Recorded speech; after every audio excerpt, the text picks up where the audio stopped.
अस्सलामुअलैकुम एवरीवन। तो कैसे हैं आप सब? उम्मीद करती हूँ आप सब ठीक होंगे। मैं भी आपकी दुआओं से अल्हम्दुलिल्लाह बिल्कुल ठीक हूँ।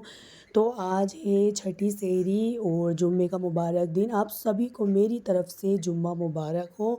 और ये सेहरी में मैं उठ गई थी 4 बजे और यहाँ मन कर रहा था कि मैं चाय से ही आज अपना पराठा खाऊं, तो मैं चाय से खाने लग गई। मैं सालन खाने का बिल्कुल मन नहीं था क्योंकि मेरी तबीयत इन दिनों में सही नहीं है। अभी मौसम थोड़ा चेंज हो रहा है ना, तो तबीयत ख़राब हो रही है और बच्चों की भी तबीयत सही नहीं है। इन दिनों में बच्चों की तबीयत थोड़ी ख़राब हो रही है। रात को मैंने हस्बैंड से शीर माल मंगाया था, तो मैं कभी भी ऐसे ही नहीं खाती उसको, मैं हमेशा दूध में डाल के इसको खाती हूँ।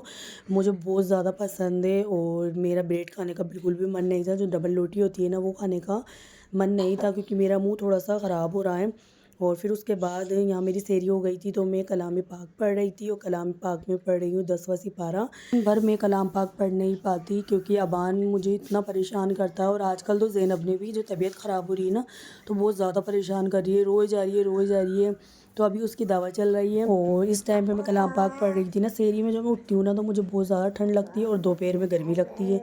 ये मौसम पता नहीं कैसा ही हो गया है, सब बीमार पड़े हैं। जब मैं दवा लेने गई थी ना, तो क्लिनिक पे कोई इतनी भीड़ थी, बहुत बाहर तक है ना लोग आए हुए थे दवा लेने। 2 घंटे लग गए थे हमें क्योंकि इतनी बहुत ज़्यादा भीड़ थी।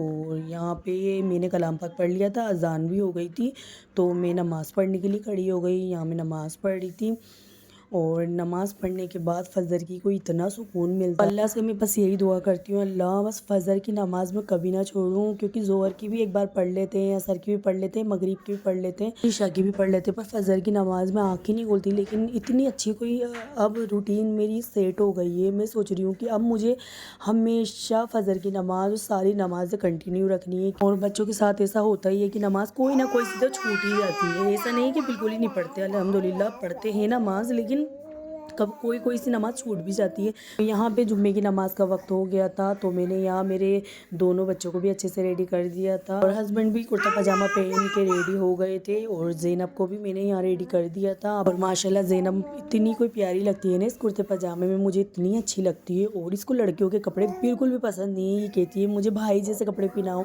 जैसे इसके दोनों भाई पहनते हैं ना, तो ऐसे कपड़े पहनाओ। तो ये कुर्ता पजामा पहन के इतनी कोई खुश होती है। और ये मेरा मास्क लगा रही थी।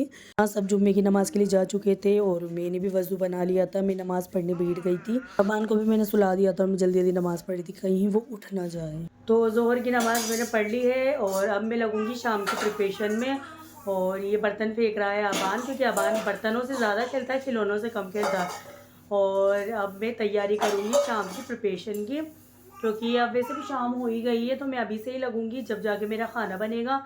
और मैं आज बना रही हूँ आलू के कटलेट। मैंने सारा सामान मंगा के रख लिया है और आपसे भी इंशाल्लाह शेयर करूँगी। तो अभी स्टार्ट करते हैं। तो यहाँ मैंने सारे कटलेट के, जो आलू के कटलेट बनने वाले हैं, उसकी सारी प्रिपरेशन करके रख दिया। अभी आपको दिखाती हूँ। और यहाँ मैंने आलू उबालने के लिए भी रख दिए हैं। और यहाँ पे ये देखिए, जो इसमें सारी चीज़ें डलेंगी, ये भी मैंने धो धुला के अच्छे से, ये हरा धनिया भी धो दिया, हरी मिर्च भी धो दिए और ये सब मैंने अच्छे से करके रख दिया है। अब हम पीसेंगे दाल, क्योंकि ये अच्छी खासी भीग चुकी है। अब मैं इसको पीसूँगी। पहले मैंने अच्छे से मैश कर लिया है। इसके अंदर मैं डालूँगी कुटी हुई लाल मिर्च और 1 चम्मच पूरा भर के डालूँगी मैं कुटा हुआ धनिया। इसमें डालेंगे हम पिसी हुई मिर्च 1 चम्मच, आधी चम्मच डालूंगी इसमें पिसा हुआ धनिया। थोड़ी सी डालूंगी इसके अंदर हल्दी, 1 पिंच के बराबर। अब इसके अंदर थोड़ी सी जाएगी हरी मिर्च, मुट्ठी भर जाएगा हरा धनिया।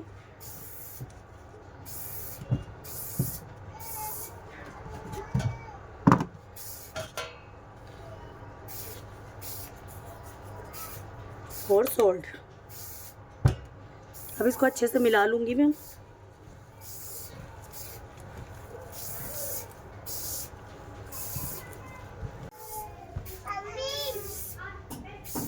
यहाँ हमने कटलेट ऐसे बना के रख दिया। अभी हम इनको फ्राई करेंगे। तो यहाँ मैं अबान को सुलाने आ गई थी। ये बहुत ज़्यादा रोए जा रहा था, तो मैंने सोचा कि पहले इसको सुला देती हूँ, उसके बाद सारा काम करती हूँ। वैसे भी अभी 5 ही बजे हैं, तो मैंने सारी प्रिपरेशन करके रख दी है। कटलेट की भी कर दी है और मूंग दाल की पकौड़ी की भी कर दी है, सब हो चुका है।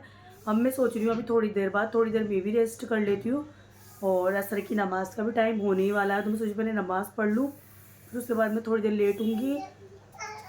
और यहाँ बाहर ज़ैनब भी आ गई। ज़ैनब जा रहे हो आप? तो मैं अभी आपसे बाद में बात करती हूँ। यहाँ मैंने अबान को सुला दिया है, माशाल्लाह से सो गया। मैं अपने काम में लगूंगी। तो यहाँ मैंने आलू के कटलेट बना के रख दिए हैं और अब इनको फ्राई करेंगे। पहले इसके लिए हम जो बेसन होता है ना उसको घोल के रखेंगे। और ये मैंने मूंग की दाल की पकौड़ियाँ बनाई है। इसके लिए मैंने हरी दाल भी ऐड की है, मूंग की जो छिलकों वाली दाल होती है ना वो भी ऐड की है, और मूंग की धुली हुई दाल भी ऐड की है।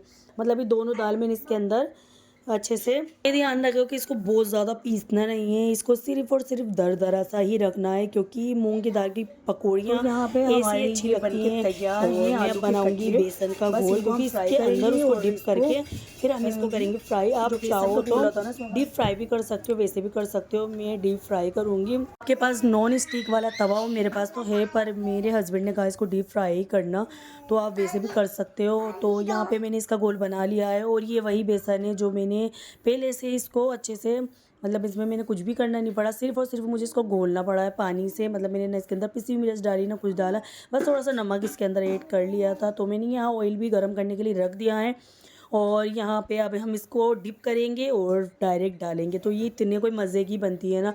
और ये ध्यान रखें, इसको थोड़ा सा है ना आप थोड़ा पहले तेज़ आंच रखना, उसके बाद थोड़ी स्लो कर देना। धीमी आंच में ही अंदर से अच्छे से पक जाएंगे, तो ही अच्छे लगेंगे, नहीं तो कच्चे रह जाएंगे।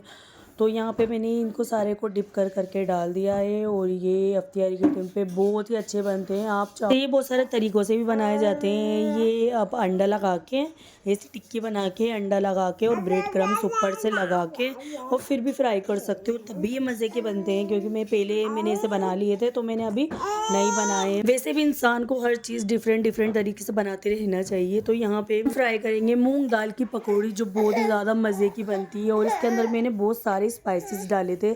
मतलब मैंने इसमें पिसी हुई मिर्च डाली थी, हल्दी डाली थी, पिसा हुआ धनिया डाला था, मोटर धनिया डाला था, हरी मिर्च डाली थी, हरा धनिया डाला था, और प्याज डाले थे, तो लाल मिर्च डाली थी, और यहाँ मैंने अमचूर भी ऐड किया था। तो ये बहुत ही ज़्यादा टेस्टी बनी थी। मतलब जितने आप स्पाइसेस डालोगे ना उतनी ये टेस्टी बन के रेडी होंगी। आप अपने हिसाब से देख लेना, क्योंकि मैंने 2 लोगों के हिसाब से बनाए हैं, और आप जितना बनाओ उतने आप इसमें स्पाइसेस डाल सकते हो। अल्हम्दुलिल्लाह ये काम भी मेरा हो गया, अल्लाह का लाख लाख शुक्र है। ये मैंने बना ली है, और बनाते बनाते मेरी तबीयत थोड़ी सी ख़राब हो गई है, और अबान अपने पापा के साथ है। ये रहा अंदर, अबान अंदर ही बैठा हुआ है, और मैं थोड़ी सी देर के लिए आ गई थी बाहर।